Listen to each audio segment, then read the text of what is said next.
नमस्कार स्टूडेंट, आपका बहुत बहुत स्वागत है।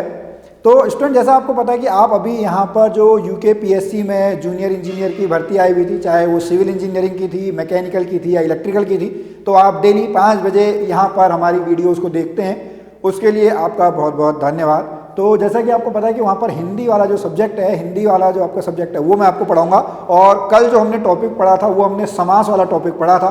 तो समास का जो मेन टॉपिक है वो थ्योरी हमने पढ़ ली है। आज हम यहाँ पर समाज से रिलेटेड कुछ एमसीक्यू करेंगे।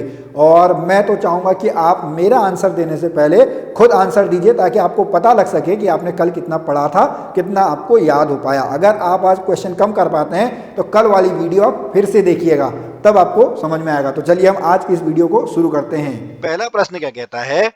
दो या दो से अधिक शब्दों से मिलकर बने हुए शब्द को, नए सार्थक शब्द को क्या कहते हैं? तो बिल्कुल इसको हम क्या बोलते हैं?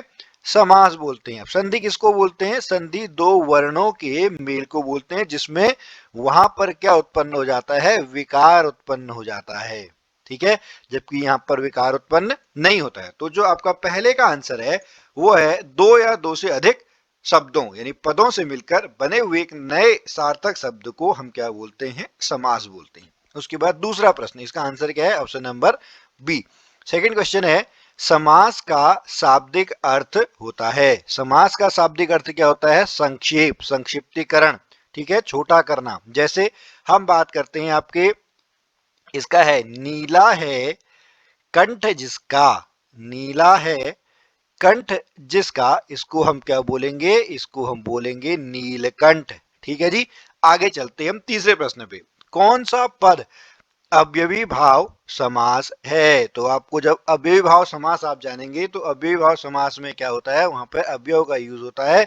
यानी जैसे वहां पर आपका प्रति आता है, ठीक है, यथा आता है, ठीक है, इस तरीके के आपके यहाँ पर शब्द लगते हैं। तो इसका सही उत्तर क्या है? इसका सही उत्तर है प्रतिदिन, ऑप्शन नंबर सी। जो थर्ड का है वो ऑप्शन नंबर सी है। ओके। अच्छा, अगला जो हमारा प्रश्न है वो है, जिस समास में उत्तर पद प्रधान होने के साथ ही पूर्व तथा उत्तर पद में विशेषण विशेष का संबंध होता है। अब देखिए, हम पहले तो बात कर लेते हैं, किसी भी समास में आपके दो पद होते हैं, एक होता है पूर्व पद, एक होता है आपका उत्तर पद। ठीक है जी। अब यहाँ पर विशेषण और विशेषी भी समझ लेते हैं। जिससे किसी का गुण बताया जाए, जो गुण वाला शब्द है उसको हम बोलेंगे विशेषण। जिसके बारे में बताया जा रहा है उसको हम बोलेंगे विशेष्य। तो ऐसा कहाँ पे होता है? ऐसा आपका कौन से समास में होता है? ऐसा आपके कर्मधारय समास में होता है। कर्मधारय समास में आपका क्या है? कर्मधारय समास में जो पूर्व और उत्तर पद, उनमें विशेषण और विशेष्य का संबंध होता है। जो पहला पद है वो आपका क्या बताता है? विशेषता बताता है। किसकी? दूसरे वाले पद की, उत्तर पद की। और प्रधान कौन सा पद होता है? उत्तर पद ही प्रधान होता है। ठीक है, आगे हम चलते हैं। ठीक है, पांचवा जो इसका क्या है? आंसर है। ओके, तो इसमें देखिएगा, हम बात करेंगे कर्मधारय समास किसमें है? चक्रपाणी, चतुर्युगम, नीलोत्पलम, माता पिता। देखिए, माता पिता तो आपको बड़े आसानी से समझ में आ रहा होगा। यहाँ पर द्वंद्व समास है। चतुर्युगम, आगे से चार आ रहा है तो ये द्विगु है। चक्रपाणी, ये चक्र को धारण करने वाले भगवान विष्णु का नाम है। तो यहाँ पर आपका कौन सा समास है? कोई भी आपका नहीं है, तो ये बहुव्रीहि समास है। तो बचा कौन सा? बचा आपका ऑप्शन नंबर थर्ड, नीलोत्पलम। नीलोत्पलम मतलब नील धन उत्पम। उत्पम का मतलब होता है कमल, नीला कमल। तो कमल की ये क्या बता रहा है? विशेषता बता रहा है, नील। तो इसका ऑप्शन नंबर क्या है? पांचवे का ऑप्शन नंबर सी। ओके। छठा, जिस समास के दोनों पद अप्रधान होते हैं वहां पर कौन सा समास होता है? मतलब दोनों नहीं है, तीसरे के बारे में बताया जा रहा है। जैसे लंबोदर, एग्जाम्पल से समझते हैं। लंबोदर, लंबा है, लंबा है उदर जिनका, यानी किसके बारे में बताया जा रहा है? गणेश के बारे में। ठीक है, तो ना तो लंबा यहाँ पर है गॉड, सॉरी प्रधान, ना यहाँ पे उदर प्रधान है। तो इसका सही उत्तर क्या होगा? इसका सही उत्तर है आपका बहुव्रीहि समास। ओके, कौन सा है आपका? बहुव्रीहि समास। ठीक है, यहाँ पर द्वंद्व कैसे पता करते हैं, बीच में हाइफन का चिन्ह आता है, दोनों पद प्रधान होते हैं, ठीक है। द्विगु में आगे से आपका नंबर सिस्टम आ जाता है, कारक यहाँ पर तत्पुरुष में आपके कारक चिन्हों का लोप हो जाता है। तो ऑप्शन नंबर क्या है इसका, डी, ठीक है। आगे चलते हैं, 7वां प्रश्न, जितेंद्रिय में कौन सा समास है। जितेंद्रिय, ठीक है, जिसने इंद्रियों को जीत लिया हो, ठीक है, किसी के बारे में बता रहा है, तो इसमें कौन सा समास है आपका, बहुब्रीहि समास। कौन सा समास है, बहुब्रीहि समास है। 8वां प्रश्न, देवासुर, देवासुर में कौन सा समास है। देवासुर क्या आएगा, देव और असुर। देवासुर क्या आया, देवासुर आया, देवासुर में देव और असुर, ठीक है। तो इसमें किस प्रकार का समास है, इसमें आपका द्वंद्व समास है। कौन सा समास है, द्वंद्व समास है, ओके। 9वां प्रश्न, देशांतर में कौन सा समास है। देशांतर में कौन सा समास है। देश में अंतर, क्या है, देश में अंतर, में का लोप हो गया है, तो ये आपका कौन सा है, तत्पुरुष समास, ओके। आगे चलते हैं हम 10वें प्रश्न पे, दीनानाथ में कौन सा समास है, ठीक है। दीनों के नाथ, ठीक है। तो यहाँ पर आपका दो तरीके के यहाँ पर बन सकते हैं, ठीक है। तो जो यहाँ पर उसके बारे में बताया गया है, ठीक है, नाथ है, ठीक है। तो इसका जो राइट आंसर है वो आपका कर्मधारय है, ठीक है। 10वें का जो है दीनानाथ, इसका सही उत्तर क्या है, इसका सही उत्तर कर्मधारय समास है। आगे चलते हैं, 11वां प्रश्न। 11वां है, मुख दर्शन में कौन सा समास है।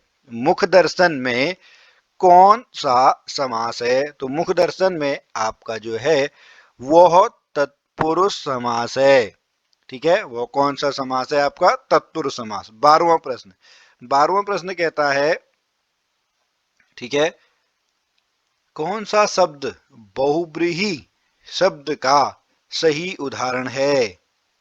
देखिए भगवान को क्या बोला जाता है, देखो पांच आनन, पंचानन, पांच आनन।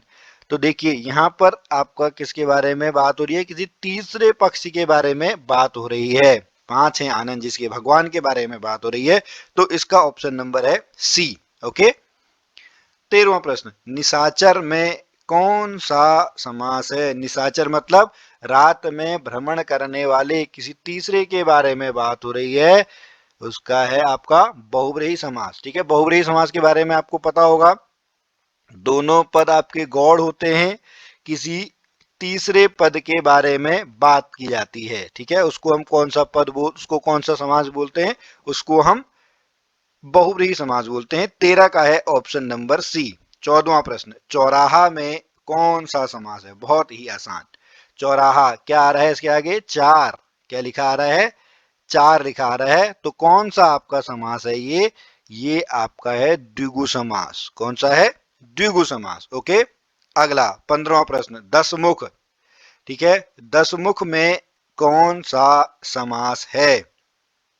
10 हैं सर जिसके, ठीक है, 10 हैं सर जिसके, किसके बारे में बात हो रही है यहाँ पर, रावण के बारे में बात हो रही है। किसके बारे में बात हो रही है, दशानन, दसमुख, किसके बारे में बात हुई, रावण के बारे में बात हुई। तो इसका जो सही उत्तर है वो कौन सा है आपका, बहुब्रीहि। वो कौन सा उत्तर है इसका, बहुब्रीहि, ओके। अगला, सुपुरुष में कौन सा समास है। सुपुरुष में कौन सा समास है, देखिए आप खुद बताएंगे। अभी देखिए, सु है प्लस पुरुष है, ठीक है, ये पद क्या है, ये प्रधान पद है, ये उसके बारे में क्या बता रहा है, ये विशेषण बता रहा है। तो विशेषण और विशेष्य कहां पर आपका होता है, वो आपका कर्मधारय समास में होता है। तो इसका सही उत्तर कौन सा है, इसका सही उत्तर है ऑप्शन नंबर सी, कर्मधारय, ओके। आगे चलते हैं, अभी मैंने ये बता ही दिया आपको, ठीक है। कर्मधारय जो समास है वहां पर विशेषण और विशेष्य से ही आपका समास बनता है, तो इसका सही उत्तर क्या है, कर्मधारय। जो पूर्व पद है वो पूर्व पद किसको बताएगा, पूर्व पद आपका विशेषण बताएगा, और जो आपका उत्तर पद है वो उत्तर पद आपका क्या बताएगा, वो उत्तर पद विशेष्य के बारे में बताएगा, ठीक है। अब चलते हैं 18वां प्रश्न। 18वां प्रश्न है, निम्न में से एक शब्द आपका क्या है, निम्न में से एक शब्द में द्विगु समास है। द्विगु समास मतलब आगे से उसमें क्या आना चाहिए, नंबर आना चाहिए, ठीक है, संख्या आनी चाहिए। तो कहां पर आ रही है, 7 दिन सप्ताह। तो इसका सही उत्तर कौन सा है, 18 का ऑप्शन नंबर सी। 19वां प्रश्न, किस समास के दोनों शब्दों में समानाधिकरण होने पर कर्मधारय समास होता है। किस समास के दोनों पदों शब्दों में समानाधिकरण होने पर कर्मधारय समास होता है। तो इसका सही उत्तर क्या है, इसका सही उत्तर है आपका तत्पुरुष समास। कौन सा है, तत्पुरुष समास है। ओके, अब चलते हैं 20वां प्रश्न, किसमें सही सामासिक शब्द है। तो इसका जो सही उत्तर है, इसका सही उत्तर है आपका दिवारात्रि। इसका सही उत्तर क्या है, इसका सही उत्तर है आपका दिवारात्रि। तो स्टूडेंट, आपने आज का ये वीडियो देखा, आपको कैसा लगा आप हमें ज़रूर बताएं। और अगर आप यहाँ पर ऑफलाइन तैयारी करना चाहते हैं तो हमारा यहाँ पर इंस्टीट्यूट है वेदश्री एकेडमी, जो कि कुसुमखेड़ा चौराहे के पास आपका हल्द्वानी में है। वहाँ पर हमारा जो इलेक्ट्रिकल इंजीनियरिंग का स्पेशल जो इलेक्ट्रिकल इंजीनियरिंग का बैच है वो सुबह 8 बजे से लेकर 11:30 बजे तक चलता है, जिसमें डेली आपको 3.5 घंटे की क्लास चलती हैं। और अभी वहाँ पर जो टेक्निकल वाला पार्ट चल रहा है, जिसमें राकेश पांडे सर और विनोद मिश्रा सर वहाँ पे आपको इलेक्ट्रिकल और इलेक्ट्रॉनिक्स वाला पार्ट पढ़ा रहे हैं। जो इंग्लिश और जो आपका हिंदी वाला पार्ट है वो आपको बाद में पढ़ा जाएगा, क्योंकि आपको पता है कि 920 नंबर में से मात्र 200 नंबर की आपकी 100 नंबर की हिंदी और 100 नंबर की इंग्लिश आनी है, कुल मिलाकर 200 मार्क्स का। तो वो हम उसको बाद में कवर करेंगे। तो अगर आप पढ़ना चाहते हैं, हल्द्वानी में रहकर तैयारी करना चाहते हैं, देहरादून दिल्ली नहीं जाना चाहते हैं, तो आप हल्द्वानी हमारे कुसुमखेड़ा वाले ऑफिस में आइए। वहाँ पर हम आपको बताएंगे कि इस बार आप जूनियर इंजीनियर कैसे बन पाएंगे। तो चलिए, मैं मिलता हूँ फिर आपसे अगली वीडियो में। तब तक के लिए जय भारत, जय उत्तराखंड।